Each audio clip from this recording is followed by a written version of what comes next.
we are start to the most important topic, that is atom. लक्ष द्या, हा सर्वात महत्वाचा कन्सेप्ट आहे की ॲटम म्हणजे काय असते किंवा ॲटम कशाला म्हणतात. केमिस्ट्री शिकत असताना, बेसिक कन्सेप्ट शिकत असताना जर तुम्हाला ॲटम माहिती नाहीये, त्याचा अर्थ तुम्हाला केमिस्ट्रीच माहिती नाहीये असा होतो. कारण ॲटम जो आहे ना, हा बेसिक फंडामेंटल किंवा मेन बेसिक घटक आहे केमिस्ट्री शिकण्यासाठी. तर हा आपल्याला पाहायचा आहे. आपण प्रिव्हियस लेक्चर मध्ये पाहिलं मॅटर म्हणजे काय असते आणि मॅटरचा लहान कण काय असतो, तर ॲटम असतो. पण ॲटम नेमका काय आहे, ॲटमचं स्ट्रक्चर कसं असते, ॲटम मध्ये नेमकं काय असते, तर ह्या सर्व गोष्टी आज आपल्याला पाहायच्या आहेत. ओके, चला मग आपण डिस्कस करू किंवा मग आपण शिकू की ॲटम म्हणजे नेमकं काय होते. तर आपल्याला माहिती आहे जनरल ॲटम म्हणजे काय असते माहिती आहे का, ॲटम म्हणजे होते अणू. ओके, ठीक आहे. आता या ॲटमची डेफिनेशन काय आहे, मी तुम्हाला ऑलरेडी अगोदर डेफिनेशन वेगळी दिलेली आहे. The smallest particle of matter वगैरे असं दिलेलं आहे. मी सांगितलं होतं की the smallest particle of matter called as atom, ही डेफिनेशन ऑलरेडी झालेली आहे. ती डेफिनेशन पण आहे, पण आपल्याला परफेक्ट डेफिनेशन पाहायची आहे की नेमकं ॲटम म्हणजे काय. तर चला लक्षात ठेवा, ॲटम म्हणजे अणू आहे. तर आपण याच्या पहिले कशाविषयी शिकणार, डिस्कवरी विषयी शिकू. ॲटमची डिस्कवरी कशी झाली किंवा ॲटमचा डिस्कवरी कोणी केली किंवा ॲटमला कोणी पहिल्यांदा सांगितलं, तर लक्षात ठेवा. तुम्हाला असं दिसून येते बुक्स मध्ये, the atom was discovered by John Dalton. लक्षात ठेवा, कोणी डिस्कवर्ड केला, atom was discovered by John Dalton. महत्वाचा आहे हा सायंटिस्ट, महत्वाचा आहे की ॲटमचा जर कोणी डिस्कवरी केली असेल तर तो आहे जॉन डाल्टन. हा काय आहे, हा ब्रिटिश टीचर होता. लक्षात ठेवा, एक ब्रिटिश टीचर आपल्याला माहिती आहे. ओके, इंग्लंड म्हणू शकता तुम्ही, इंग्लंडचा हा सायंटिस्ट आहे किंवा एक टीचर होता की ज्यांनी कशाचा शोध लावला, ॲटमचा शोध लावलाय. म्हणजे तुम्हाला असं लिहावं लागेल किंवा जर तुम्हाला असं कोणी म्हटलं की ॲटम वॉज डिस्कवर्ड बाय, तर काय सांगतात, atom was discovered by John Dalton. ॲटमचा शोध कोणी लावला, जॉन डाल्टननी शोध लावलेला आहे. ओके, एक इंडियन महर्षी होते की त्यांनी पण काय केलं माहिती आहे, ॲटम विषयी इन्फॉर्मेशन दिलेली आहे. कोण आहेत बघा बरं, ते आहेत द इंडियन महर्षी. हे तर ब्रिटिश होते, आपल्याला इंडियन महर्षी पाहायचं. त्यांचं नाव आहे इंडियन महर्षी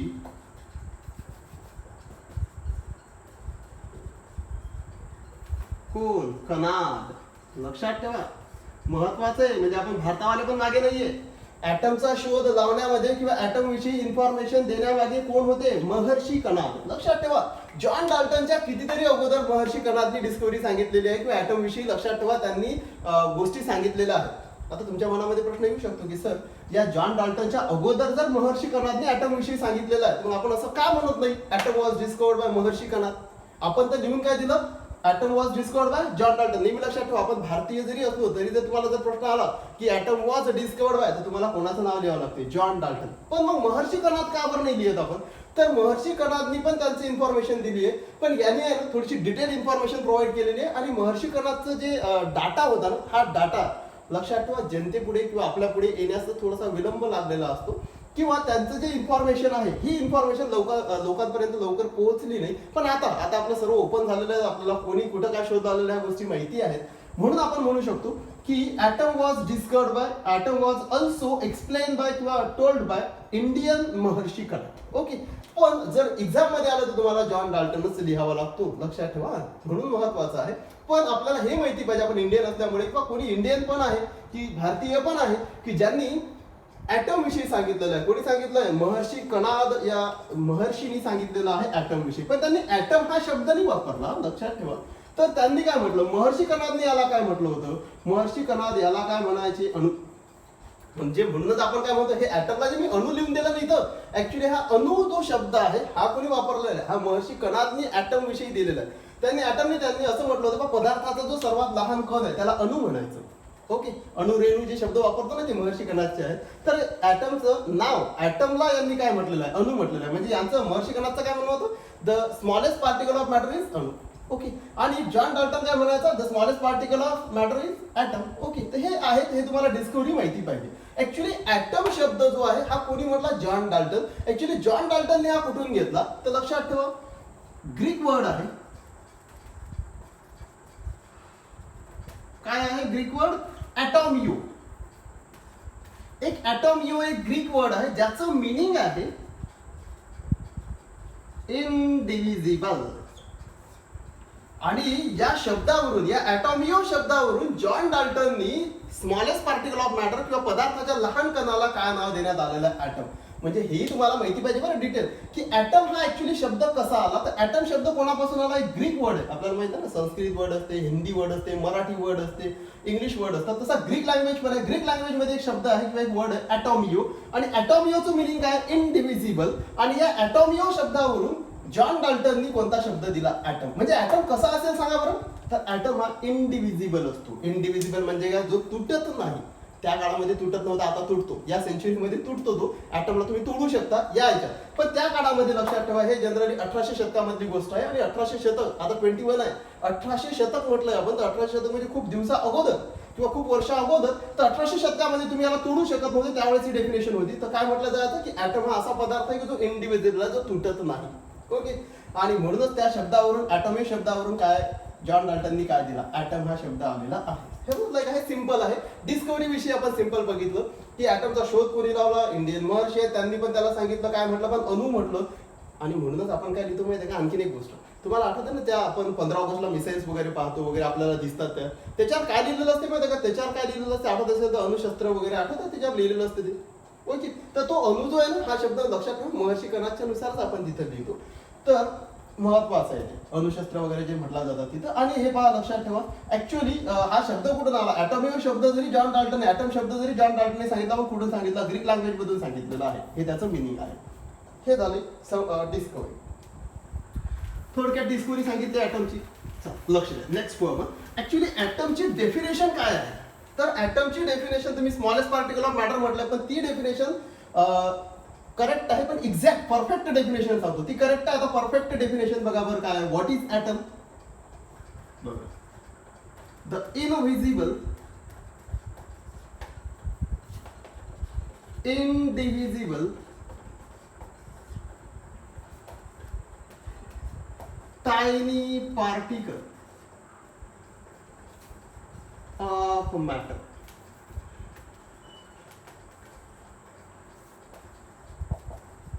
called as काय आहे, ॲटम. बघा बरं काय डेफिनेशन आहे, the invisible, indivisible, tiny particle of matter called as atom. मी पहिले डेफिनेशन काय म्हटली होती, द स्मॉलेस्ट पार्टिकल. इथं डेफिनेशन बदलली म्हणजे काय, थोडीशी एक्झॅक्ट लिहून दिलं मी. द इनव्हिजिबल, इनव्हिजिबल म्हणजे काय असते, अदृश्य. लक्षात ठेवा, एखादी गोष्ट इनव्हिजिबल असते, एअर इनव्हिजिबल आहे, दिसत नाही असते, तिचं अस्तित्व असते पण ते आपल्याला दिसत नाही, त्याला इनव्हिजिबल म्हणतात. नंतर मग ॲटम कसं आहे, ऍक्च्युली ॲटमची डेफिनेशन जॉन डाल्टनने कशी दिली, द इनव्हिजिबल, असा की जो दिसत नाही. The invisible, इंडिव्हिजिबल. इंडिव्हिजिबल म्हणजे काय, पहिलेच म्हटलं हा इंडिव्हिजिबल शब्द आलाय कारण हा ॲटमचा शब्द कुठून आला, ॲटॉमियो पासून. आणि atomio is the Greek word meaning indivisible. म्हणजेच काय, हा ॲटम असा पार्टिकल आहे की जो दिसत नाही, जो तुटत नाही, ब्रेक नाही होणार, आणि असा टायनी पार्टिकल. लक्षात तुम्ही स्मॉल नाही म्हटला, स्मॉल गोष्टी दिसतात. टायनी म्हणजे काय होते ऍक्च्युली, सूक्ष्म. ओके, टायनी मीन्स सूक्ष्म. हा सूक्ष्म पार्टिकल आहे. कोणाचा सूक्ष्म पार्टिकल आहे, मॅटरचा, पदार्थाचा असा लहान कण, असा सूक्ष्म कण की जो तुम्हाला दिसणार नाही, इनव्हिजिबल आहे, आणि तुम्ही त्याला ब्रेक करू शकणार नाही, असा लहान पार्टिकल म्हणजे काय आहे, ॲटम आहे. सिंपल डेफिनेशन आहे, लक्षात ठेवा. जर कोणी म्हटलं व्हॉट इज ॲटम तर काय असेल, the invisible, indivisible, tiny particle of matter called as atom. Okay, म्हणजे जो असा पार्टिकल की जो दिसणार नाही, ज्याला तुम्ही तोडू शकणार नाही, असा सूक्ष्म पार्टिकल, असा सूक्ष्म कण. म्हणजे कोणाचा कण, मॅटरचा, पदार्थाचा असा सूक्ष्म कण म्हणजे काय, ॲटम. ही झाली एक्झॅक्ट डेफिनेशन ॲटमची. ओके, चला नेक्स्ट जो. आता डिफिकल्टी काय आली, जॉन डाल्टनने डेफिनेशन दिली, जॉन डाल्टनने शोध लावला, ॲटम वगैरे असा असते, ॲटम आहे हा. डिफिकल्टी काय आली माहितीये का, की आता जॉन डाल्टन काही गोष्टी सांगू शकला नाही. काय गोष्ट नाही सांगू शकला, तर ऍक्च्युअल मध्ये जेव्हा आपण एखादा ग्लास रॉड घेणार आणि हा ग्लास रॉड एखाद्या कपड्यांवर घासणार किंवा फरवर वगैरे घासणार किंवा सिल्कवर घासणार त्याला, असं तर तुम्हाला माहितीये काय होते, त्याच्यामध्ये काय होते, इलेक्ट्रिक चार्ज तयार होते, इलेक्ट्रिसिटी डेव्हलप होते. आठवत असेल तुम्हाला, ठीक आहे. असं आपण लहानपणी पण प्रयोग करतो, असं काहीतरी एखादी वस्तूवर असं घासतो आणि काय करतो, ती असं कागदाला वगैरे असं चिकटवतो. तुम्हाला माहिती, कागद ओढून घेते, म्हणजे त्याच्यामध्ये काहीतरी फोर्स ऑफ अट्रॅक्शन, इलेक्ट्रिसिटी किंवा काहीतरी असं इलेक्ट्रोस्टॅटिक काहीतरी तयार होते. मग हा पेन कशापासून बनलाय, मी पहिले पण म्हटलं, हा तर मॅटर आहे. आणि मॅटर कशापासून बनलंय, तर मॅटर बनलंय ॲटम पासून. कारण आपल्याला माहिती आहे की या मॅटरचा सर्वात लहान कण काय, ॲटम आहे. मग आता मी जर म्हटलं हा पेन म्हणजे हा ॲटम पासून बनलेला पेन आहे, कारण हा मॅटर आहे, हा कशापासून बनला, ॲटम पासून. तर हा ॲटम पासून बनलाय, तर याचा अर्थ काय झाला की याचं बेसिक घटक कोण आहे, बेसिक कंपोनंट कोण आहे, तर ॲटम आहे. मग जर या पेनाला मी जर कशात तरी रब करत असेल, घासत असेल आणि याच्यामध्ये जर इलेक्ट्रिसिटी तयार होत असेल तर त्या ॲटम मध्ये तरी कोणीतरी आहे आणखी, हे प्रूव्ह होते की हा ॲटम जर पोकळी असती किंवा ॲटम जर एखादा होलो असता किंवा रिकामा बॉल असता किंवा जस्ट गोल असता एक रिकामा असा आणि याच्यामध्ये काहीच नसतं, तर याच्या प्रॉपर्टी काहीतरी वेगळ्या असत्या. पण या ॲटम मध्ये काहीतरी असेल म्हणून याला तुम्ही कशा कपड्यांवर एखादा पदार्थ किंवा असा ग्लास रॉड घासल्यानंतर तिथं इलेक्ट्रिसिटी तयार होते. या कन्सेप्ट विषयी या जॉन डाल्टननी काहीच एक्सप्लेनेशन दिलं नाही. म्हणजे जॉन डाल्टन तिथं फेल ठरला की जॉन डाल्टन म्हणायचं बा कोणत्याही पदार्थाचा लहानकण ॲटम आहे, मान्य आहे किंवा ॲटम आहे, पण त्या ॲटम मध्येही काहीतरी आहे का याच्याविषयी त्यांनी काहीच सांगितलं नाही. कोणी? जॉन डाल्टननी. मग काय वेगवेगळे सायंटिस्ट आले की ज्यांनी ॲटम मध्ये नेमकं काय आहे हे सांगायचा प्रयत्न केला. चला पाहू आपण. ॲटम विषयी आपल्याला माहिती झालं, डेफिनेशन वगैरे. आता ॲटम मध्ये काय आहे हे पाहू आपण. तर 1800 शतकानंतर जसं जसं तुम्हाला माहिती आहे ना केमिस्ट्री डेव्हलप होत गेली किंवा सायन्स डेव्हलप होत गेलं, तसं लक्षात आलं की ॲटम मध्ये मेनली 3 फंडामेंटल पार्टिकल्स आहेत. मूलभूत पार्टिकल 3 आहेत. लक्षात ठेवा. Atom consist of 3 fundamental particles.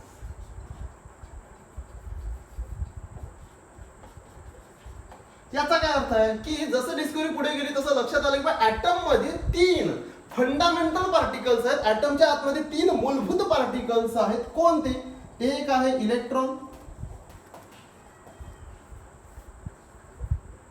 दुसरा आहे प्रोटॉन आणि तिसरा आहे न्यूट्रॉन. याचा अर्थ काय झाला की आपण पहिले सांगितलं की ॲटमचा शोध तर जॉन डाल्टननी लावला, पण तो काही गोष्टी एक्सप्लेन करू शकला नाही किंवा ॲटम मध्ये नेमकं काय हे सांगू शकला नाही. मग काय झालं, जसे जसे सायंटिस्ट पुढे काही त्या ॲटमवर रिसर्च करत गेले त्यांच्या आणखी लक्षात आलं की ॲटम मध्ये पण काहीतरी आहे. आता आपण पहिली डेफिनेशन काय होती जॉन डाल्टनची, ॲटम इज इनडिव्हिजिबल. आता तो इनडिव्हिजिबल आहे, तो तुटत नाही, तर त्याच्या आतमध्ये काय हे कसं समजेल. पण सायंटिस्ट लक्षात ठेवा त्या काळचे 1800 शतकामध्ये सायंटिस्ट म्हणजे एवढ्या वर्ष अगोदरचे सायंटिस्ट पण ग्रेट होते, चांगले होते.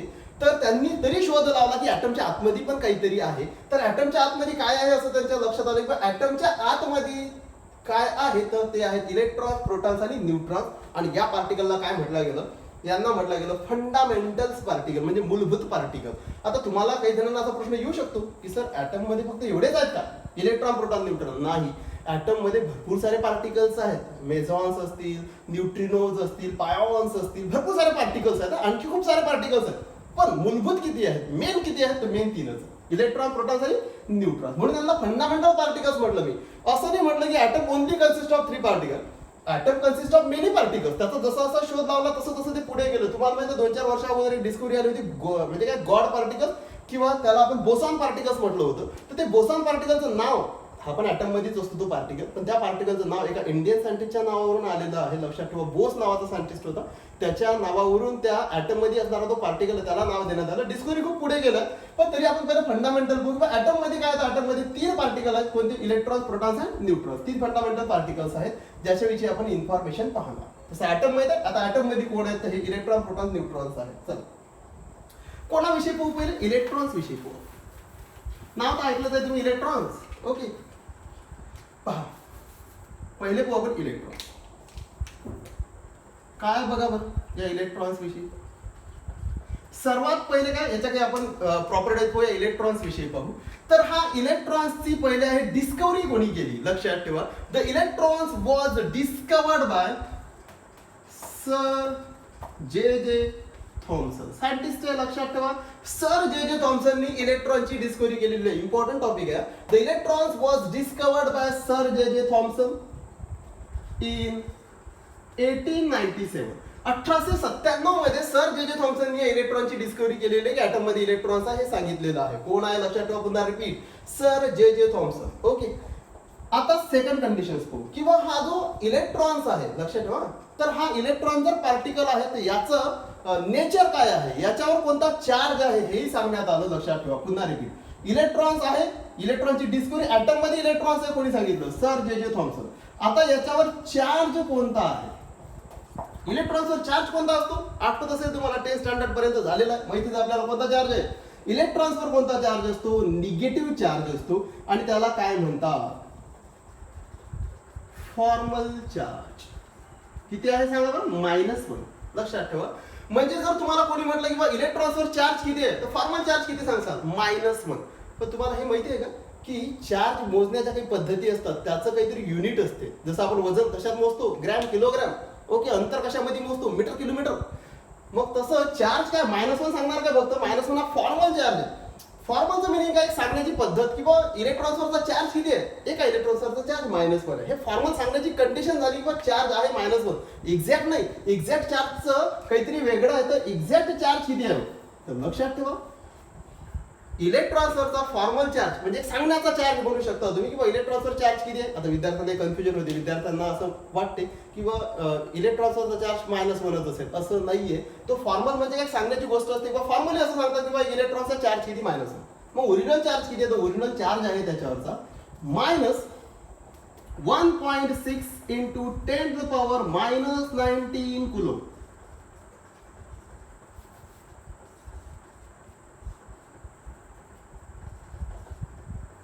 हा ओरिजिनल चार्ज आहे. लक्षात ठेवा, एका इलेक्ट्रॉन्सवरचा चार्ज किती तर किती. हा मायनस ऍक्च्युली काय सांगितलं जाते? निगेटिव्ह आहे म्हणून मायनस घेतला. चार्ज किती आहे? 1.6 × 10⁻⁻19 कुलम हा चार्ज आहे. पण याच्यावरचा चार्ज हा मायनस गुणधर्म दाखवते किंवा निगेटिव्ह दाखवते म्हणून म्हणतात -1.6 × 10⁻⁻19 कुलम. आणि जनरली काय सांगतात? एक इलेक्ट्रॉन किती चार्ज? एक मायनस चार्ज म्हणजे एक निगेटिव्ह चार्ज. पण एक्झॅक्ट किती? -1.6 × 10⁻⁻19 कुलम चार्ज असते. लक्षात ठेवा, प्रत्येक गोष्टी मोजण्याचं काहीतरी एकक असते, काहीतरी युनिट असते. हे लक्षात ठेवायचं. विचारलं जाते बरेचदा, सीईटी असेल, बरेचदा एखाद्या ज्या एक्झाम्स असतात त्या एक्झाम्स मध्ये विचारलं जाते द चार्ज ऑफ इलेक्ट्रॉन. विद्यार्थी काय लिहून ठेवतात? -1. नाही, त्यांना विचारायचं असते किती? -1.6 × 10⁻⁻19 कुलम. आपण काय लिहितो? -1. हा सांगण्याचा चार्ज झाला फॉर्मल. ओके, समजलंय तुम्हाला हे चार्ज. नंतर बरं, हा जो इलेक्ट्रॉन्स आहे याची डिस्कवरी समजली, त्याच्यावर नेमका चार्ज किती आहे हे समजलं. पण त्याचं मास किती असेल? वजन. तर लक्षात ठेवा, ओके, त्याचं मास किती असते तर लक्षात ठेवा, इलेक्ट्रॉनचं वजन हे निग्लिजिबल असते, नसल्यागत असते किंवा त्याला आपण निग्लिजिबल मास म्हणतो. आणि किती असते? 0.0005555 AMU. आता पुन्हा प्रश्न आला की नेमकं काय चार्ज आहे? सॉरी, मास किती आहे? 0.000. आता 0.000 मास म्हणजे काय? निग्लिजिबल, नसल्यागत आहे म्हणजे याला वजनच नाही. तसं फॉर एक्झाम्पल तुम्ही काय करा माहिती आहे का की आपल्या डोक्यावरचे 2-4 असे हेअर घ्यायचे, असे काढायचे, हातावर ठेवायचे. वजन किती असेल? तुम्ही म्हणता हेअरला कुठे वजन असते का? ते निग्लिजिबल मास आहे. म्हणजे पण आहे, हेअर्स आहेत पण मास किती आहे? निग्लिजिबल आहे. म्हणून असं मास आहे. तर किती आहे सांगा बरं? Mass of electron is 0.0005555 AMU. आता AMU पुन्हा युनिट आहे. बा मासचं वजन तर आपल्याला ग्रॅम, किलोग्रॅम माहित आहे. हे डाल्टन माहित आहे ना, जॉन डाल्टन, ज्यांनी सांगितलेलं आहे AMU वगैरे. यू असते कुठं कुठे, यू पण देतात, युनिफाईड मास. यू म्हणजे हे युनिट आहे ते AMU असते, एक तर यू असते. AMU म्हणजे काय? ॲटॉमिक मास युनिट आहे. AMU चा लॉंग फॉर्म काय? Atomic mass unit. Video pause करून तुम्ही लिहू शकता AMU for atomic mass unit. किंवा AMU न देता काय देतात पुढे? युनिट यू देतात, फक्त स्मॉल यू. यू म्हणजे काय? Unified mass. हे ऍक्च्युली डाल्टननी दिलेलं आहे. याला डाल्टन ॲटॉमिक, डाल्टनचं युनिट पण म्हणतात. मासचं डाल्टनचं युनिट कोणता? You for unified mass. हे अशामध्ये मोजायचं. पण आपण याच्यात मोजतो का? नाही. आपण कशात मोजतो? Gram, kilogram. मग त्याच्यात किती आहे तर ग्रॅम आणि किलोग्रॅम मध्ये लक्षात ठेवा इलेक्ट्रॉनचं वजन किती आहे? इलेक्ट्रॉनचं वजन आहे 9.1 × 10⁻⁻31 किती? किलोग्रॅम. बघा बरं, एका इलेक्ट्रॉनचं वजन किती आहे? 9.1 × 10⁻31 म्हणजे तो -10⁻31 म्हणजे याचा अर्थ हा पॉईंट इकडे किती डिजिट सरकेल तुम्हाला माहित आहे. 10⁻, जर समजा मायनस असेल तर पॉईंट कोण्या साईडनं सरकतो? लेफ्ट साईडनं. किती डिजिट सरकेल? 10 चा पॉवर किती आहे? 10⁻31 म्हणजे 31 आहे. म्हणजे हा पॉईंट इकडे 31 घरं सरकेल. 31 घरं सरकेल तर कसं होईल माहिती आहे का? 0 म्हणजे इकडे जर आला तर 0.0000000 असे पुन्हा इकडे सरकेल. अंदाजला काय असेल? 91. लक्षात ठेवा, या इथं पॉईंट आहे तो, हा पॉईंट इथून इकडे किती घरं सरकेल? 31 घरं सरकेल. आणि लास्टला हा असेल म्हणजे 0.0000000 लास्टला काय येईल? 91. ओके, तर हे लक्षात ठेवायचं आहे. म्हणजे सरळ सरळ मासच कसा आहे? निग्लिजिबल आहे. 0.00 मास असते का? 0.1 ग्रॅम असतं. आपण घेत नाही. जा दुकानात आणि घ्यावर साखर. एखाद्या तुमच्या दुकानात गेल्यानंतर त्या व्यक्तीला म्हणा मला 0.1 ग्रॅम साखर द्या, हा कुठून देईल तो? कारण 0.1 ग्रॅम कुठं साखर मोजता येत नाही. आपल्याला माहिती एकदम कमी क्वांटिटीत असते ती. तर हा तर म्हणते 0.00000 मास आहे, म्हणजे निग्लिजिबल मास आहे. मी सांगितलं तुम्हाला मास निग्लिजिबल आहे, पण नेमकं किती आहे तर हे नोट डाऊन असणे आवश्यक आहे. एक्सपेरिमेंटली कॅल्क्युलेट केलेलं आहे, सांगितलं गेलं पाहिजे. आता हे पण आणखी एक गोष्ट मला तुमची सांगायची राहिली तुम्हाला, की इलेक्ट्रॉन्सवरचा चार्ज जनरली 1.6 × 10⁻19 आहे. काही जणांना वाटते हे कोणी सांगितलं, हे सर जे थॉम्सननी नाही सांगितलं, हे सांगितलं एक सायंटिस्ट होता. लिहून देतो, थोडंसं डिटेल सांगतोय. R.A. मिलिकर. कोण सायंटिस्ट आहे? R.A. मिलिकर. ऍक्च्युली काय आहे, ऍटमचा शोध कोणी लावला? John Dalton. त्याच्यात इलेक्ट्रॉनचा याचा शोध कोणी लावला? Sir J Thomson. आणि या इलेक्ट्रॉन्सवर चार्ज हा -1.6 × 10⁻19 हे कोणी सांगितलं? R.A. मिलिकर. पहा बरं, 3 सायंटिस्ट झाले, म्हणजे वेगवेगळे सायंटिस्ट येतात, लक्षात ठेवायचे. तर हे पण लक्षात ठेवायचं. हे सांगायचं आलं होतं की बाबा चार्ज नेमका कोणी सांगितलं, तर R.A. मिलिकर नावाच्या सायंटिस्टने सांगितलेलं आहे. आणखी मास किती आहे ते मास तुम्हाला समजलेलं आहे. चला नेक्स्ट आहे की बाबा इलेक्ट्रॉन्स म्हणजे काय, इलेक्ट्रॉन्स डिनोट कसा करतात? डिनोटेड. हा इलेक्ट्रॉन्स डिनोट असा करतात, ई याच्यावर देतात मायनस, असा हा इलेक्ट्रॉन्स डिनोट केला जातो. ऍक्च्युली इलेक्ट्रॉन्स लिहिण्याची पद्धत आहे ई आणि त्याच्या डोक्यावर असा मायनस लिहितात. बरं, हा मायनस काय? हा चार्ज आहे, लक्षात ठेवा. म्हणजे इलेक्ट्रॉन्सवरचा चार्ज किती आहे? -1 आहे, असं कन्सिडरेशन मध्ये असते. ओके, हे लक्षात ठेवायचं आहे तुम्हाला. हे आहे सर्व all about electrons. Discovery, charge, mass आणि काय डिनोटेड बाय. हा असतो कशामध्ये आहे? हा ऍटम मध्ये आहे. ओके, नेक्स्ट कोणता सांगितला? Fundamental particle. हा झाला इलेक्ट्रॉन्स, लक्षात ठेवा, नोट डाऊन करा. नेक्स्ट कोण आहे? नेक्स्ट आहे प्रोटॉन. ओके, आता पुन्हा प्रोटॉनची डिस्कवरी कोणी केली? आता ऍटम मध्ये प्रोटॉन्स आहेत, तर हे नेमकं कोणी सांगितलं?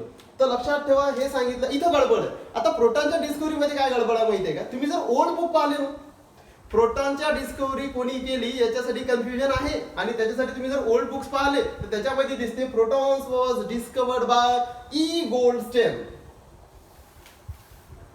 डिस्कवरी आहे, लक्षात ठेवा. काय आहे? डिस्कवरी. आणि काय म्हटलं जाते पहिल्या याच्यामध्ये? कोणी डिस्कवरी केली? Proton was discovered bye E Goldstein in 1886. 1886 मध्ये प्रोटॉनची डिस्कवरी कोणी केली? ई गोल्डस्टेन, असं जुन्या पुस्तकात आहे, पहा. पण जर तुम्ही तुमचं बुक्स पाहिले, तुमचं आताचे जे लेटेस्ट बुक्स आहेत हे जर पाहिले, तर याच्यामध्ये येते discovery of protons and protons was discovered bye Ernst Rutherford. कोणता सायंटिस्ट आहे? रुदरफोर्ड. 1911 मध्ये यांनी डिस्कवरी केली. कन्फ्युजन झालं की नाही बघा बरं, की प्रोटॉनची नेमकी डिस्कवरी कोणी केली? जुने बुक्स म्हणतात ई गोल्डस्टेन, आता लेटेस्ट म्हणतात अर्न्स्ट रुदरफोर्ड. कन्फ्युजन झालं तुम्हाला की पण नेमकी डिस्कवरी कोणी केली? ऍक्च्युली सांगू का तुम्हाला इथं डिफिकल्टी काय आहे? तर ऍक्च्युली प्रोटॉन्स विषयी जर पहिल्यांदा कोणी सांगितलं असेल की बा ऍटम मध्ये प्रोटॉन्स पण असतात, पॉझिटिव्ह चार्ज पार्टिकल पण असतात, हे सांगण्याचं काम कोणी केलं? ई गोल्डस्टेनने केलं. किंवा ऍटम मध्ये प्रोटॉन्स असतात किंवा पॉझिटिव्ह चार्ज पार्टिकल असतात. कोणी सांगितलं? E Goldstein. पण तो त्याची प्रूफ देऊ नाही शकला. लक्षात ठेवा, कारण सायन्स मध्ये प्रूफला खूप इम्पॉर्टंट आहे, किंवा प्रूफ दिला गेले पाहिजे. एखादी गोष्ट जर तुम्ही म्हटल्यानं चालत नाही, किंवा तुम्ही असं म्हटलं की बा असं आहे, अशानं असं होते, असं चालत नाही. प्रूफ द्यावे लागतील तुम्हाला. आणि हे प्रूफ कोण देऊ शकला नाही? ई गोल्डस्टेन त्याचे प्रूफ देऊ शकला नाही. मग प्रूफ कोणी दिले असतील? अर्न्स्ट रुदरफोर्डने दिले, या सायंटिस्ट रुदरफोर्डने दिलेले असतील प्रूफ. म्हणून काय झालं की डिस्कवरी कोण म्हणते? रुदरफोर्ड. आता काही सायंटिस्ट काय म्हणायचे किंवा प्रोटॉन्स विषयी पहिल्यांदा कोणी सांगितलं? गोल्डस्टेनने सांगितलं, तरी त्यांनी प्रूफ नाही दिले. तरी काही सायंटिस्ट म्हणतात की नाही, मग प्रोटॉनची डिस्कवरी कोणी केली? गोल्डस्टेन. काही जणांचं म्हणणं होतं त्यांनी प्रूफ दिले का? नाही. मग कोणी दिले? रुदरफोर्ड. म्हणून मग डिस्कवरी कोणी केली? रुदरफोर्ड. म्हणून तुम्हाला काही बुक्स मध्ये हा सापडतो, काही मध्ये हा सापडतो. ओके, म्हणून लक्षात ठेवा, डिस्कवरी ई गोल्डस्टेन आणि काय अर्न्स्ट रुदरफोर्ड. डिटेल मी तुम्हाला नंतर शिकवेन, कारण ॲटॉमिक स्ट्रक्चर नावाचं जे युनिट आहे तुमच्या सिलेबसला, त्यामध्ये मी नेमकं या दोघांनी काय काय केलेलं आहे मी तिथं सांगेल तुम्हाला, नेमकं एक्झॅक्ट काय आहे. पण इथं लक्षात ठेवा सिम्पली की protons was discovered bye E Goldstein आणि काय अर्न्स्ट रुदरफोर्ड. ओके, याच्यावर पुन्हा चार्ज किती आहे आता? तर लक्षात ठेवा, मी काय सांगत आहे तुम्हाला की हा जो इलेक्ट्रॉन्स आहे ना, लक्षात ठेवा, याच्या अपोजिट मध्ये कोण काम करते? प्रोटॉन्स. इलेक्ट्रॉन्स आणि प्रोटॉनचे जे जनरली ज्या प्रॉपर्टीज असतात ना, अपोजिट असतात. कशा बघा, तर इलेक्ट्रॉन्स आपल्याला माहिती झालंय पहिला. आता हा प्रोटॉन्स चालू आहे, तर प्रोटॉन्सवरचा चार्ज किती असेल? तर प्रोटॉन्सवरचा फॉर्मल चार्ज आहे +1. म्हणजे याचा अर्थ काय झाला? इलेक्ट्रॉन जर -1 फॉर्मल चार्ज होता, तर याच्यावर चार्ज किती आहे? +1. ओके, मग याचा एक्झॅक्ट चार्ज किती असेल, कारण हा तो फॉर्मल चार्ज झाला, सांगण्याचा चार्ज झाला +1, मग एक्झॅक्ट चार्ज किती आहे, फक्त मी काय करतो बघा प्लस करतो. काय म्हटलं सांगा बरं एक्झॅक्ट चार्ज, +1.6 × 10⁻19 कुलोम. बघा बरं काय झालं इथं, पहिलाचा इलेक्ट्रॉनचा चार्ज हाच होता आणि प्रोटॉनचा चार्ज पण हाच आहे, पण तो फरक काय, तो मायनस होता, हा प्लस किती आहे, +1.6 × 10⁻19 कुलोम. कोणी सांगितलं, आर.एम. मिलिकननं सांगितलं. बरं याचं मास किती आहे, आता याचं मास महत्वाचं आहे. प्रोटॉनचं मास पण निग्लिजिबल आहे का, नाही. इलेक्ट्रॉनचं मास निग्लिजिबल होतं, पण प्रोटॉनचं मास निग्लिजिबल नाही. मग नेमकं किती आहे मास, तर लक्षात ठेवा. तर याचं मास कन्सिडर केलं जाते. पहिले या युनिट मध्ये सांगतो, वेगवेगळे युनिट असू शकतात. तर आपल्याला पहिले एएमयू आणि किलोग्राम पाहिला आपण. एएमयू म्हणजे काय, पुन्हा ॲटॉमिक मास युनिट. किती असेल मास, 1.0072 काय, एएमयू किंवा यू. Okay, unified mass. मग जर कोणी तुम्हाला विचारलं प्रोटॉनचं वजन किती, 1 सांगा ना, 1 यू सांगा किंवा 1, आता 1.0072 न घेता 1 जरी सांगितलं तरी चालते. म्हणजे मास ऑफ प्रोटॉन 1 एएमयू किंवा मग एक्झॅक्ट 1.0072 एएमयू और युनिफाईड मास. बरं हे तर झालं एएमयू मध्ये. मग केजी मध्ये किती, कारण केजी मध्ये पण सांगावं लागेल ना, कारण आता स्टँडर्ड आता कशात मोजतात, केजी मध्ये मोजतात. मग प्रोटॉनचं मास केजी मध्ये किती, तर लक्षात ठेवा याचं केजी मध्ये येते 1.672 into 10⁻⁻27 kg.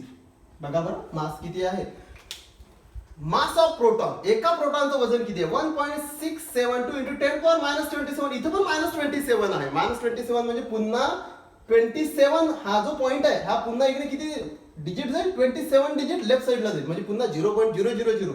म्हणजे एका प्रोटॉनचं वजन हे निग्लिजिबल सारखं, निग्लिजिबल नाही म्हणता येणार, कमी म्हणता येईल. पण इलेक्ट्रॉनच्या कंपेअर मध्ये याचं वजन जास्त आहे, लक्षात ठेवा. कारण इथं किती होतं, इलेक्ट्रॉनच्या संदर्भात इथं किती होता, -31. तो 31 डिजिट लेफ्ट साईडला जाणार, हा 27 डिजिटच लेफ्ट साईडला जाणार. म्हणजे याचं वजन थोडंसं कसं राहील, जास्त राहील. कोणाच्या कंपेअर मध्ये, इलेक्ट्रॉनच्या. मग इलेक्ट्रॉनचं वजन निग्लिजिबल आहे, पण याचं वजन काही ना काही आहे. पण किती आहे हे लक्षात ठेवा, नंबर खूप महत्वाचे आहेत बरं, हे लक्षात ठेवा. Mass of proton. ओके, नंतर denoted by proton. Actually denote कसा केला जाईल, तर याच्यावर काय दाखवला जाईल, मायनस, याच्यावर काय दाखवला जाईल, प्लस. Proton plus. किंवा लक्षात ठेवा याला आणखी सांगितलं जाते, हायड्रोजन मधला जर तुम्ही एक इलेक्ट्रॉन काढला तर H प्लस नाही दाखवतात. बरं हा का दाखवतात हे नंतर सांगेल. ठीक आहे, तर डिनोटेड बाय प्रोटॉनचा पी, त्याच्या डोक्यावर प्लस काय चार, किंवा H प्लस कोणही दाखवतात, म्हणजे प्रोटॉनचं. ओके, पुन्हा रिपीट लक्षात ठेवा. प्रोटॉनची डिस्कवरी ई गोस्टेड आणि कोण आहे, अर्थ रुदरफोर्ड. वेगवेगळे सायंटिस्ट वेगवेगळे सांगतात. चार्ज, फॉर्मल चार्ज +1 सांगा, पण एक्झॅक्ट किती आहे, 1.6 × 10⁻⁻19 कुलोम. इलेक्ट्रॉन सरचा आणि प्रोटॉन सरचा चार्ज नियरली कसा आहे, सेम आहे, फक्त फरक काय आहे, मायनस प्लस. बरं, mass of electrons, mass of proton 1.0072 AMU मध्ये सांगा. केजी मध्ये किती सांगा, 1.672 × 10⁻⁻27 kg. Okay, denoted by. Next कोण आहे, हे झालं. नेक्स्ट आहे, नेक्स्ट पार्टिकल कोण आहे, इलेक्ट्रॉन झाला, प्रोटॉन झाला. नेक्स्ट कोण आहे, नेक्स्ट आहे न्यूट्रॉन्स. पुन्हा तेच, न्यूट्रॉनची डिस्कवरी कोणी केली, पुन्हा तेच पाहू आपण, डिस्कवरी चार्ज वगैरे पाहू. याची डिस्कवरी केलेली आहे. आता पुन्हा तेच पहा, न्यूट्रॉन्स म्हटल्यानंतर तुमच्या शब्दात ते लक्षात ठेवा, न्यूट्रल शब्द येते. न्यूट्रल म्हणजे काय ते मी नंतर सांगतोच तुम्हाला. पण न्यूट्रॉनची डिस्कवरी कोणी केली, तर न्यूट्रॉनची डिस्कवरी केलेली आहे जेम्स चॅडविक. बघा बरं, भरपूर सारे सायंटिस्ट येऊन राहिल्या. कोण आहे, जेम्स चॅडविक. केव्हा केली, 1932, 1932. ओके, म्हणजे इथं पहा discovery, neutron was discovered by James Chadwick. किती, 1932, 1932 मध्ये डिस्कवरी केलेली आहे. ऍक्च्युली आता याच्यावरचा चार्ज किती आहे, तर लक्षात ठेवायचं नावच न्यूट्रॉन आहे. न्यूट्रल म्हणजे न्यूट्रल, न्यूट्रल म्हणजे याच्यावर कोणत्याही प्रकारचा चार्ज नाही. मग फॉर्मल चार्ज किती, 0. आता फॉर्मल चार्ज 0, तर एक्झॅक्ट केजी मध्ये वगैरे असं, सॉरी जो चार्ज आहे हा कुलोम मध्ये किंवा मग फॅराडे नावाचा आणखी एक युनिट असते, तर त्याच्यामध्ये किती, काही विशेष नाहीये. काय बरं, याच्यावर चार्जेस नाहीये, तर हा मोजताल कशात, त्याला काही युनिट असेल का, काहीच नाही. मग नेमका चार्ज किती, तर नेहमी लक्षात ठेवायचा 0, नो चार्ज. ओके, म्हणून त्याचं नाव काय, neutron, neutral, no charge. Okay, formal charge 0. बरं, मग याचं वजन, याला वजन आहे, लक्षात ठेवा. आणि याचं जे वजन आहे ना, हे नियरली प्रोटॉन्स एवढं कन्सिडर केलं जाते. बघा, प्रोटॉन्स एवढं कन्सिडर केलं जाते मास न्यूट्रॉन्सचं. मग तुमच्या काय लक्षात येऊन राहिलं की इलेक्ट्रॉन्स आणि प्रोटॉनचा चार्ज सेम होता, फक्त डिफरन्स कशाचा होता, करेक्ट करेक्ट, कशाचा, साइनचा, एक मायनस आणि एक प्लस. आणि प्रोटॉन्स आणि न्यूट्रॉन्स मध्ये काय रिलेशन आहे, या दोघांचं मास सेम आहे. बघा, electrons protons charge same, only difference is sine. आणि इथं न्यूट्रॉन्स आणि प्रोटॉन जो याच्या अगोदर त्यांचा मास सेम आहे, मग काही ना काही थोडासा डिफरन्स असेल ना. तर काय डिफरन्स आहे बघा, याचा मास आहे 1.0086 फक्त, थोडासा जास्त, बाकी सेम. आणि हे झालं कशात, एएमयू और युनिफाईड मास. आणि केजी मध्ये सांगायचं तर किती, याचं केजी मध्ये असते 1.678 इंटू 10⁻27 केजी. नॉर्मली असं म्हटलं जाते प्रोटॉनचं मास 1 आहे आणि न्यूट्रॉनचे मास 1 आहे. म्हणजे 1.00 तर जाऊ द्या ना, 86 असं की 72 असो काही नाही, म्हणजे 1.00 आहे तो. म्हणजे तुम्ही असं म्हणू शकता ना, what is mass of proton 1 AMU, what is mass of neutron 1 AMU. आणि केजी मध्ये सांगायचं असेल तर 1.6 इंटू 10⁻27 केजी, आणि त्याचे काय सांगू शकता 1.6 इंटू 10⁻27 केजी. म्हणजे नियरली सेम असतात, पण एक्झॅक्ट किती जर म्हणसाल तर एक्झॅक्ट हे आहे. म्हणजे तुम्ही असं म्हणू शकता की प्रोटॉन्स आणि न्यूट्रॉनचं मास जनरली सारखंच घेतात, पण जर रियालिटी एक्झॅक्ट पाहायचं असेल तर न्यूट्रॉनचं मास थोडंसं जास्त आहे. बघा इथं किती होता 72, इथं किती आला 86, थोडंसं जास्त. इथं काय होता 72, इथं किती आला 8 आला, म्हणजे थोडंसं जास्त, थोड्याफार प्रमाणात जास्त आहे न्यूट्रॉनचं मास कोणापेक्षा, ओके, प्रोटॉन्स पेक्षा. डिनोटेड बाय ऑफकोर्स काहीच नाही, एम काढायचा आणि डोक्यावर 0 द्यायचा, नो चार्ज. लक्षात ठेवा, हे झालं न्यूट्रॉनची डिस्कवरी, न्यूट्रॉन्सचे काही कॅरेक्टरिस्टिक. लक्षात ठेवा, तुम्हाला काय काय लक्षात ठेवायचं, चार्ज आणि मास एक्झॅक्टली लक्षात ठेवायचं आहे. हे झाले न्यूट्रॉन्स विषयी. आता काही जणांच्या मनामध्ये प्रश्न येऊ शकतो की सर ऍटम मध्ये, ऍटमची डिस्कवरी केली कोणी, डाल्टनने, जॉन डाल्टन. आणि त्याच्यामध्ये इलेक्ट्रॉन्स असते, प्रोटॉन्स असते, न्यूट्रॉन्स असते, आपण पाहिलं. पण नेमके हे कसे असतात ते हे कोणी सांगितलं माहित आहे का, की ऍटम मध्ये इलेक्ट्रॉन्स, प्रोटॉन्स आणि न्यूट्रॉन्स कसे असतात हे पहिल्यांदा कोणी सांगितलं, हे पहिल्यांदा सांगितलेलं आहे रुदरफोर्ड. आला पुन्हा, रुदरफोर्डने सांगितलं की इलेक्ट्रॉन्स, प्रोटॉन्स आणि न्यूट्रॉन्स असतात कसे नेमके. तर असं सांगितलं रुदरफोर्डने. आता माहिती आहे तुम्हाला हा रुदरफोर्ड यांनी सांगितलं की मधात, ऍटमच्या मधात एक पॉझिटिव्ह सेंटर्ड असते. पॉझिटिव्ह सेंटर याला काय म्हटलं जाते, न्यूक्लियस, सांगतोच नंतर. आणि याच्या आतमध्ये कोण आहे, या न्यूक्लियसच्या आतमध्ये राहतात प्रोटॉन्स आणि न्यूट्रॉन्स. पी आणि एन लिहून दिला, प्रोटॉन्स आणि न्यूट्रॉन्स. आणि या न्यूक्लियसच्या आजूबाजूला कोण फिरतात, याच्या आजूबाजूला फिरतात इलेक्ट्रॉन्स. लक्षात ठेवा, हे आहेत ऍटम मध्ये इलेक्ट्रॉन्स. बघा बरं, हे जनरल मॉडेल सांगत आहे मी, याच्यामध्ये इलेक्ट्रॉन्स आणि प्रोटॉन्स मोजायचे नाही. जर तुम्हाला जास्त नॉलेज असेल तर हे फक्त नॉर्मली सांगून राहिलो की असं असते. मग रुदरफोर्ड काय म्हणते, आपण काय पाहिलं माहिती का याच्या अगोदर, की ऍटम मध्ये कोण, इलेक्ट्रॉन्स, प्रोटॉन्स, न्यूट्रॉन्स. पण नेमके ते असतात कसे हे पहिले सांगण्याचं काम कोणी केलं, पहिल्यांदा एक्सप्लेन, चांगल्या पद्धतीने एक्सप्लेन कोणी केलं, रुदरफोर्डने. काय म्हणते की ऍटमच्या आतमध्ये एक असा पॉझिटिव्ह सेंटर्ड आहे, हा बघा, हा पॉझिटिव्ह सेंटर, गोल दाखवला मी. याला काय नाव दिलं जाते माहिती का, हा आहे न्यूक्लियस.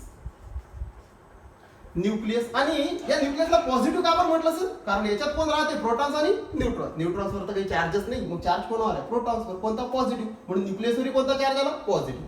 आणि याच्या आजूबाजूला कोण फिरतात, याच्या आजूबाजूला कोण आहेत, याच्या आजूबाजूला हे कोण आहेत, हे आहेत इलेक्ट्रॉन्स. म्हणजे मग ऍटम कसं झाला, हे काय, स्ट्रक्चर ऑफ ऍटम.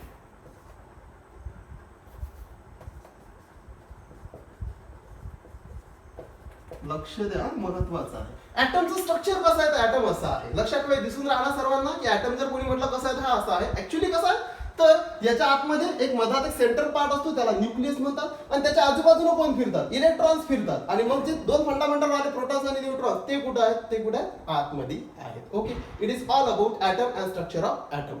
थोडक्यात लास्टली तुम्हाला एवढंच सांगतो की ऍटमची डिस्कवरी कोणी केली.